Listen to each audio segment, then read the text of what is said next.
Welcome back to Extra Point here on WEG on 9-1-1 and Eagle Eye TV. Hello, everybody. Jared Dillard, and in the studio with me is Carter Bird, DV the Baby, and Cameron. What's up? How's it going? As we continue our conversation about the NBA, let's talk about Embiid and Cat. They definitely got into it. Both of them ejected, and I guess this rivalry continues between the two, whatever this may be. Hey, you know what they call where I'm from? What? Pop, pop, pop. That's what they call. I'm telling y'all, man, Joel ain't really what he about, man. For real. Big Cat really got him. For real. For real. Wait, like, what? I'm telling you, if you really want to see that, man, Big Cat will beat the brakes off Embiid. I promise you. Embiid really don't want that. I promise you. I know Big Cat person. Like, they do not play that. I seen Big Cat play like 1,000 times in AAU. That man will kill Embiid. So, Embiid, chill out. You don't want that Big Cat action. Promise you that. You don't want that Big Cat action. Wait. I'm telling you, man. Don't let that fool you. I'm telling you, Big Cat will beat the brakes off Embiid. For real. Isn't the whole story with Karl Anthony Towns that he plays kind of soft in the NBA, and like he's not known as this big, tough, physical big man? Isn't that the whole thing? But Embiid be on the 3-point line almost more than Big Cat. So I really don't care. No big man is really just physically Wasn't imposing. Embiid winning last night in this fight? I mean, I don't know. No. I mean, he took him to the ground, and then he got pulled off him by other people, but and then Ben Simmons got involved, which is and apparently the Wolves, Everyone gangster till Ben Simmons gets involved. the Wolves are actually disputing Ben Simmons being a peacemaker in that fight. So, I mean, I agree. I watched the video, and yeah, so, I mean, he at one point he definitely has Karl Anthony Towns in a chokehold. Peacemaker. What peacemaker doesn't put somebody else in a chokehold? The good old sleeper hold to make him pass out and stop the fight. Jack, for me, And we just wide receivers. Jack, for me, I think your greatest comparison that I can come up with is Joe Ingles on the Jazz. Yeah. I think for me, you know, he kind of he's not out there. He's not the focal point of the Jazz. He gets the job done when you need him. Very reliable. And that's kind of you. That's a good comparison. I like that one. I didn't think about that. See, I'm good at this. It's your turn, Jingles. Devin Oh, God. reminds me of Chris Paul. Chris Paul came onto the scene in a minor role, showed out in New Orleans, much like Devin's early tenure on this show, but he's really hit his stride and come into full fruition. Devin's a leader. He leads our little players union here, if it were. He rallies the team together and gets us going. Timeout. Against the Shield. There's a players union here? Yeah. There's an extra point union I don't You know remember about? what happened before the show? It's all of us against you. Exactly. And Devin led the charge, and that's why he's a leader. He's fast-paced. He knows what's up, and that he's kind of goofy, too, which is Chris Paul's super goofy. So in the latter part of his career, everybody's going to hate him and not want to play with him. well, we'll get there. I'll retire before He's they going to get sign a massive contract that's untradeable, except for when the Thunder just want to trade another untradeable contract. All right, Devin, for you, what is Carter? What is Carter's NBA comparison? Steve Nash. Right? The reason why I say Steve Nash is, I'm a little surprised by that one. Older Steve Nash, you know, with Amari Stoudemire, he feeds me all the time. He just give me the pick and roll, and I finish. You know what I'm saying? He's just a conductor of this whole thing. If it wasn't for you, he'll be the conductor. You know what I'm saying? He makes sure we get to point A to point B. When everything is going sideways, he know how to get everybody going. So I would say Steve Nash, he's smart. He know everything. We have to worry about him. So I go Steve Nash. All right. You ready, Jared? Well, Carter, this will determine whether or not Anthony Bynum. Wait, you mean Andrew Bynum? Yeah, Andrew, I'm about to say, first of all, but Andrew, yeah. He combined Anthony Bennett and Andrew Bynum into one person, which would have been a great, just total bust of a player. But I've got you pegged as Kyrie Irving. You've got the talent, but you always want to remind us that it's your show and it's your team.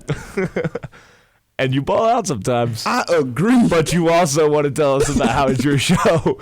Just like Kyrie did last night. Hot take here.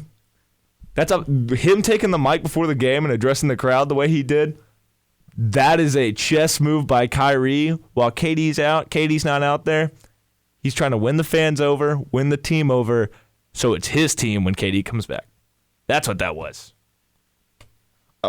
Go ahead. I mean, it's accurate, I guess. Yeah. I don't think I'm very in your face about it's my show. It's our show. You said that you were the quarterback and I'm your receiver. I run the routes and you throw the ball to me. Yeah, but we're a team. We're a team. What kind of? You're my wide receiver. You mute my mic all the time for no reason. That's when you say stupid stuff. No, that's when I just say things addressing you. This show doesn't belong to us. It belongs to the viewers. And you literally fired him about twice since I've been here. So hey, I think I've got you dead on pegged as Kyrie Irving. Okay, well. Is your mic on? My headset's unplugged. That explains that part. I do have a story.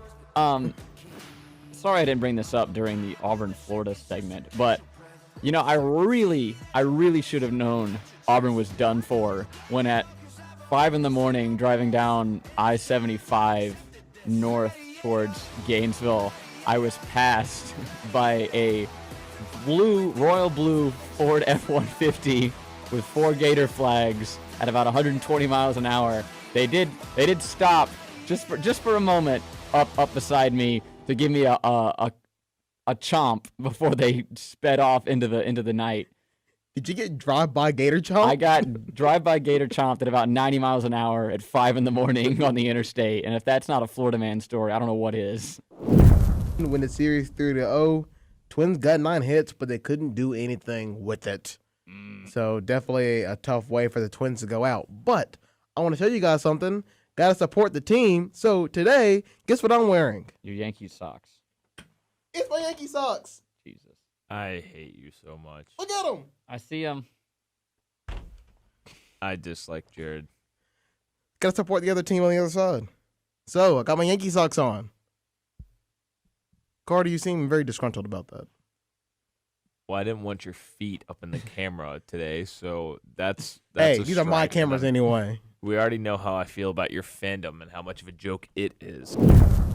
What I know is that at a Knoxville car dealership, there is a promotional stunt going on where a man is going to camp out on top of a car until Tennessee wins a game.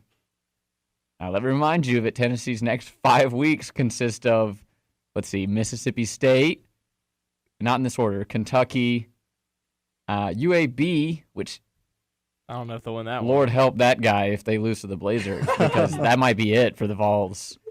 But yeah, this guy's in for, this is just going to be a live feed of the slow death of a Tennessee auto salesman, I guess. So this guy's not getting off the car. I hate it for him. Tennessee's next couple of games, Mississippi. They play Mississippi State this weekend. The next week they go to Alabama. God help them. The next week they come back home against South Carolina. The next week after that they play UAB, and the week after that they play at Kentucky. If they don't win any of those, hold on, because they have a bye week. He didn't account for that. He didn't account for the bye week in between when they get what I assume shelled by Missouri. He'll miss Thanksgiving, and his family will wonder where he's at, and then they'll play Vanderbilt at home, and then they're not going to be bowl eligible, so they don't win against Vanderbilt. This guy's going to be. He better count basketball wins because he's going to be there for a year. Let's break down Monday Night Football. Let's go ahead and get that dumpster fire out of the way, because the Jets played about as bad as football as I've seen in a long time. I don't think it's really their fault, though, as far as what. Don't give me that look. No. Let's think about this. No, I want to see where you're about to go with this. Second-year quarterback that you drafted in the first round, the first 5 picks. Sure. He's out with mono, so you have to turn to former failed starter in the NFL, Trevor Siemian, who's he's just a guy. I mean, he's okay. He's nothing special, and he literally breaks his leg in the first half, and you have to turn to Luke Falk, who He went to- literally wasn't on the team 4 days ago. He went to Missouri, right? Luke Falk? He went to Washington State. Washington State. That's right. Wazoo. But so you have to turn to a guy who wasn't on the team like 3 or 4 days ago. Yeah. And I mean, what are you going to do as an offense? And they literally said that Adam Gase likes him for his leadership and not for his arm. Said like he really struggles to get the ball outside the numbers, but loves the way that he leads his teammates. Well, when you're trying to win an NFL game, you kind of need to be able to throw the ball outside the numbers if you're Okay, a well quarterback. that's a management problem then. That is the Jets' fault. The reason why they played bad. I mean, I don't think they were expecting. I don't think they were expecting 5 days ago. You know what? We're gonna have our starter go down with mono. We're gonna have our backup break his ankle in the first half, and then we're gonna have a guy that we picked up pretty much off the streets, and have him come in and try to win a game But that's not against arguably one of the top 3 or 4 most talented rosters but in the that, NFL. that can't be an excuse because the Colts had Andrew Luck retire. Jacoby Brissett steps up, and behind Jacoby Brissett is Brian Hoyer, who I trust to at least throw outside the numbers. Yeah, what? Okay, tell me this: what backup quarterbacks were on the market when you had Sam Darnold go down? Let's see. Well, I got an update that the Steelers are meeting with Paxton Lynch. There's that. Yeah. We're gonna turn to Paxton Lynch, the former first-round pick that was supposed to go number 1 overall until he threw like 2 or 3 picks against Auburn and looked horrendous, and then it just sabotaged his entire career. There's Paxton Lynch. Let's see who else. I'm gonna bring up a list of free agent quarterbacks right now. What, do you want to bring in Brock Osweiler too? Just You go with the could. other super tall, super terrible quarterback? Exactly. You could. Let's see. But like, if you think about it, okay, the Brian Hoyer signed with the Colts after the Patriots got rid of him, and then every other backup quarterback that's decent is either having to play because their starter's out, or has been traded somewhere to back up somebody else. Wait, okay, here we go. Here's some backup quarterbacks that are currently free agents right now. You ready for this list? I know I can think of one name that I think would work really well with Le'Veon. With what they did last night, Ooh, you thinking Jay Cutler? you had the Adam Gase connection. I mean, I don't hate it. True. I think it'd be awesome. You playing entirely too much. Watch him come back and just literally not care and just be like, give me my $7 million and let me go home. There's Jay Cutler. Sam Bradford is a free agent right now. He ain't playing again. No. I think he's retired. I think Well- they're both retired. Well, but they're out there. They're still like, they can still come back. I don't think either of them has. Have you seen Jay Cutler on a football field? Do you think he has the want to come out of retirement a second time? Let's see who else. Brock Osweiler's out there. Tom Savage. Oh. Let's see. Yeah. Tom Savage. I mean, sick. He started like 2 games for the Texans when Yeah. the Texans had And 97 one of those was hurt quarterbacks. And one of those was a playoff game. He has playoff experience. He has playoff experience. How many were? I'm not sure. I'm not sure that was Tom Savage. I think that No, was. it was Tom Savage because Ryan Mallett. it was either Tom Savage or T.J. Yates, which I think also it was T.J. Yates. It was T.J. Yates. TJ. It was T.J. Yates. TJ. T.J. Yates is on this list. God, there's so much talent there between those two. Matt Castle, Cardell. I don't go to school to play school Jones. Yeah. Right. Okay. He's been a failed experiment in the NFL. Christian Hackenberg, former. That's a joke. Former See how bad he was in the AAF? Yeah, former AAF quarterback. He got benched in the AAF. If you sign him, that's significantly worse than playing Luke Falk. Former Patriot wide receiver Danny Etling. You playing entirely too much. Is that on a drop down menu? How far did you have to scroll to get to that? Exactly. Pretty far. I had to go He's pretty pretty far. deep in the wide receiver fantasy ranks right now. Oh, there's Landry Jones, who was a backup for Pittsburgh for a good bit. I mean, sick. He was okay at Oklahoma. There's former Panthers quarterback Taylor Heineke. Heineke? Yeah. Yeah, because he just got cut. So there's that. I mean, Heineke at least has the arm and has one start. So maybe yeah. But I was thinking with what we saw after Simeon got hurt, I think that Colin Kaepernick would have been an extremely great compliment to what, because they were literally giving the ball to Le'Veon and dump off passing to Le'Veon. Thank you. Bring in a read option there with Colin Kaepernick, and all of a sudden you can actually move the ball and not just off Le'Veon Bell's pure determination and just force of will to will that team down the field and get a couple field goals when you literally might be the second worst offense in the NFL to the Dolphins. So we're not in on Davis Webb, who in this picture is wearing a Jets jersey. No. He's already ready for it. No. Yeah, no, I'm not going to take the guy that was the heir apparent to Jared Goff and just never lived up to anything at Cal. You are right about Colin Kaepernick. Big game of the week. UCF travels to Pittsburgh to play the Panthers. I've been saying it all week. Turn the game day bus around. Send it up to Allegheny County. I want to see this game. I mean, Central Florida by 28, at least. I see. You bring it down a little bit. You said Penn State by 1 million last week, and now you brought it down to 28. So I like Penn it. State's better than Central Florida is. But Pittsburgh showed up, played the game of their life, the game of their season last week. The defense showed up, kept them within 7. Can't do it 2 weeks in a row. Central Florida's got too much speed, too much depth at the skill positions. Central Florida by 28. I can't back down. I said it last week. I said when Pitt plays the top team on the at home, upsets the bound because they're gonna pull it off one way or another. I will not back down this week. Give me Pittsburgh over UCF. They can't run. They can't pass. They can't do it. They can't do any of that stuff. But they have heart. That's all you need. That is all you need. The same Friday night lights are remember the Titans over here. Chill out. You got to have skill to win a game. Give me Pitt to beat UCF at home. I think Pitt's ready. I think the place will be rocking. Give me the Panthers. And they look cool in their new unis now. Jack. That was great, Jared. I think UCF's going to win the game, unfortunately. I'm going to watch it because it's going to be hilarious, but UCF wins this one. Why is it going to be so funny for you? Pittsburgh and UCF, two of the funniest teams from the past 5 years. Yes, hilarious. Let's go ahead and get the elephant out of the room. I picked Pitt, and I was right.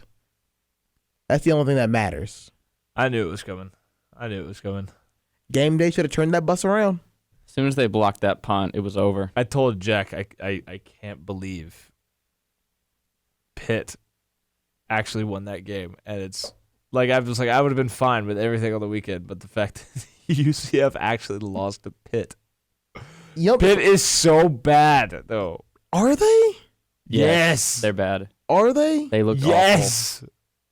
Because, I mean, they played back-to-back games against Penn State and UCF, and they could have won both of them. And if they did beat Penn State, we're looking at a ranked 3-1 Pitt team. You put that away. Hang on. Pitt actually has 6 votes in the AP poll. How dare they? I know they do. But they're bad. I think Penn State is worse than we realize. They have horrendous quarterback play. UCF, I don't think they are what they were cracked up to be. You're not going to like this. Their marquee win over Stanford. This is the worst Stanford team in 15 years. You're not going to like what I'm about to say. Okay, say it. Pitt's about to run the table. Pitt's going to end the season 10-2. Let me look. Because that is not a bad schedule. Like, not bad for it's easy to win. Well, yeah, that's because the ACC is a garbage fire. Exactly. Okay, yes, you get a win next week. At Duke, probably a loss. Duke will... David Cutcliffe is one of the best coaches in the country. He's just at Duke. Now, he doesn't have Daniel Jones, which apparently is the biggest loss you could possibly have after Daniel Jones just roasted the NFL. But and then the following week, they lose at Syracuse. They don't have the athletes to hang with Miami. Granted, it is at Pitt. Central Michigan hung with Miami this week. I think Pitt can hang with Miami. Other games that happened, Tennessee gave us hope and then dashed it in the second half as they fell to Georgia 43-14. Ohio State. Their quarterback almost died on the field at the end of that game. That is also true. That man probably has multiple broken ribs. That was one of the hardest hits I've ever seen. Yeah. But Carter, he's okay. Because remember, he's your quarterback in your new offense when I get hired and you're my offensive coordinator. He had to be helped off the field. He was holding his ribs. He goes to the sideline and goes to lay down because he's in pain. And I'm pretty sure he passed out. It's like all of a sudden, like he's about to fully lay down and he goes kind of limp. Do you remember? Have any of y'all broke a rib before? I have. And that's I can only imagine. I didn't break a rib, but I had a hairline fracture on a rib. No, I broke like 2 of them. Yeah. It's like do you You remember? guys standing in the batting cage like Happy Gilmore? How are you breaking ribs? I was That's playing a long story. Okay. Yeah. I was playing a sport. So I was also playing a sport. All right. You remember when Reggie Bush got hit really hard and he crawled off the field? It's kind of reminiscent of that. Not my injury, but what happened to the Tennessee guy. Yeah, to the Tennessee guy. No. Yeah. But that being said, by the way, Bay Marks will be our defensive coordinator, by the way. Jacob will be the strength and conditioning coach. But he'll also be the guy that pulls me back when I get upset on the sideline. Are we trying to lose games? Okay, but let me be the DB coach. Tennessee. I want to be a DB coach. DB coach? Jack, what are you? Down. Can you be my analytics No, I'm guy? not coming. Why do you just think? I barely want to work for you as is. You don't want to be my staff at Tennessee. Wait a minute. Jared's hurt right now. Wait a minute. What's the goal? Wait. He's offensive coordinator. Oh, never mind. I want to train. Anything he need, I'm on his side. Okay, can't be on. Yeah. He's Carter's get back coach. Yeah. You're right. Receivers coach or Receivers coach. I do receivers. running backs coach or Yeah, something? receivers coach. So receivers coach. Can we make Jack our O-line coach? Yeah. I'll go out there with him. I'll show him how You to don't do want to be it. my analytics guy? I need somebody who's good with numbers. Sabermetrician. And Bay, he told me that he turned in his resume to me, and it's a pretty good resume. In senior year of high school in the Powder Puff game, his defense shut out the other team 14-0. So, pretty good resume. I mean, Hey, what's up? Have you done that? Yes, actually. Yes, I have coached a Powder Puff game to a dominant, 4-touchdown win. But did they score? I don't know. I was coaching the offense. Exactly. Okay, on the My OC. offense gonna be fine. Okay, but Bay's defense. Oh my goodness! I just saw Garantano get hit. No, it was Maurer. Maurer? Oh, good. Maurer. Another one? It was the freshman. It was Garantano's backup that started the game. Oh, Hey, let me see that. Let me. Yeah, hold on. This is great radio right now. While they're watching that, other things that happened, Joe Burrow and LSU. Oh God, you had to bring it up. Hey. I was gonna talk the Iowa-Michigan game because those drive charts are amazing. No, that offensive line should be embarrassed. That was just They embarrassing. should be dissolved if you're Like, that was- being They honest. were dissolved. All right, see that play? He really just teed off on him. All right. I'm gonna read the Michigan Iowa drives from the start of the game for both teams. Punt, fumble, field goal, punt, touchdown, fumble, interception, punt, field goal, punt, interception, turnover on downs, interception, punt, miss field goal, punt, into the fourth quarter. I'm gonna hear that in my nightmare. Punt. That game was, there was no offense in that game. I'm And gonna we talk about us. I'm gonna wake up in the middle of the night and Carter's standing in my doorway with the lights off, just saying punt over and over again. How many rushing yards do you think Iowa had in this game? Negative 62. Do not look it up. Negative 62. 40, Okay, come on. 41. No, I'm gonna say like 16. 10. One. I was 1 closer to yard. I said 16. You said negative 42. You went over. Well, hey, yeah. 7 technically won. They had 1 rushing yard. If you're Iowa, how's that happen? Well, You're a ground and pound team. probably took 20 sacks. Yeah. Do they count that, though? I think they Yeah, that's counted in rushing Hey, yards. Yeah. I will say the best game of the weekend was Tulsa SMU triple overtime. The game was sick. I'm not sure if y'all watched The it. Pony Oh, no. Express. It was I watched it. unbelievable. Let's go. Yeah. Unbelievable catch in triple overtime to win it. And watch out. Also, the Tulsa kicker, hilariously bad. And also, he faked the most hilarious injury ever.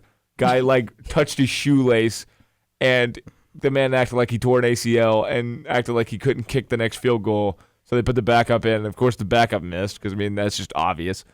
But, yeah, that was a hilarious finish. You see what pressure does to you? Look, It makes you fake injuries, and then on film on Monday, your team realizes we hate our kicker. We should definitely I never kick want him off the team. I would never want to be a kicker. You sit on the sidelines for 30, 40 minutes, and then you have to come in and be like, all right, we need you to hit this to win the game. And then you got to do it. Dude, that's the job. Gotta be but different. So closer in he baseball. That would be horrible. he kicks the field goal. He sees that it's a miss. The guy lands at his feet, and he's watching it. And once he realizes it's going to be a miss, the guy has barely touched him. He falls to the ground and flops and acts like he just blew out his knee, and then sells it for the next 30 minutes. He limps off the field after the game, and he barely got touched. Hey, you It guys. was sad. It was sad. It's not a performance. It's a way of life. Acting. I was making the standings graphic this morning, and I was laughing that the Falcons are 1-4 because 3 weeks ago we were saying, this is a really weak division. If the Falcons want a chance, they got to strike now while the Drew Brees is out. Don't you bring that back Goodness up. gracious. But you know who did strike while the iron was hot? And by iron hot, I mean they beat a team that didn't have a win. The Cardinals. It was the rendition of the Toilet Bowl, but not as bad this past week as two winless teams went at it. And the Cardinals should have won that game by a heck of a lot more than 3. Well, Cincinnati fans straight up didn't show up to the game either. well, that's because they got other things to do. Like Too busy eating their disgusting chili. Skyline chili. the Bills beat the Titans 14-7. The Bills don't know how to score a lot of points, but they do know how to pretty much beat other teams. Duke Williams. Game-winning touchdown catch in his first game, activated on Friday, turns around on Sunday, wins a game. And after that, the Bills traded away Zay Jones. So And there's Duke room. Williams is here to stay, baby. other player movements as Tennessee's kicker got axed. Oh yeah, And they signed Cody Parkey. SEC champion Cody Parkey. Good Morning America attendant Cody Parkey. At the Titans are not He's a 2-3. Pro Bowler once. Yes, he was. He was. He's a like Pro the Bowler. 14th most accurate kicker of all time. He was a Pro Bowler. He was on Good Morning America, and he's probably still one of the most hated people in Chicago. Yeah, So it's safe to say. there is that. It's him and what's the Bartman. Steve Bartman. Steve Bartman. Yeah. Yeah. Him and Steve Bartman. This just in. Bears starting kicker S. Bartman. Gosh, for some odd reason, it's still weird to think that the last time the Bears went to the Super Bowl, Rex Grossman was our quarterback. Hey, we're only 5 days away from the Redskins-Dolphins game. Don't bring that up. Someone gets a win.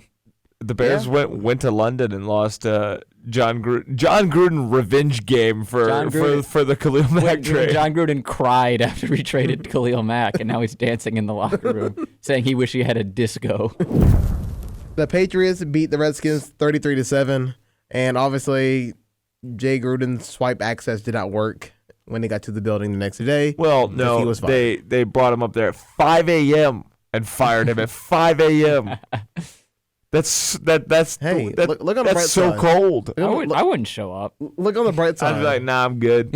At least have the rest of his day, to do stuff. Yeah. Yeah. If you're gonna fire him, you do it now. Go play a Yeah. I heard back 9 before you hit the unemployment line. on a podcast I was listening to, Chris Long was like, yeah, Jay Gruden strikes me as the guy who shows up 5 a.m., gets fired, goes home, by 7 o'clock's back in bed, sleep until 10 a.m., and he gets up and just chills. I would. I mean, what else are you gonna do? You ain't got a job anymore. Start booking flights to Knoxville, I guess. You stop. I'm trying to get a job there. Yeah, Oklahoma big. See lots of crimson in the Cotton Bowl by the end of the afternoon. That's an 11 o'clock kick, unfortunately. Did Kansas storm the field after holding Oklahoma to 45? That game lasted about 5 hours because there was a weather delay. So I doubt there was anyone there. Ranked SMU stormed the field after a triple overtime win over Tulsa. Ranked SMU stormed the field after beating Tulsa. All aboard. Pony Express. The 75 people that were there all jumping over that brick wall at the end, on the hill, grassy hill over there. And the NCAA is about to come down on them hard with another death penalty. All right, give me the what is it? Is this the last game? Game of the week, baby. Game of the week. I'm here for it.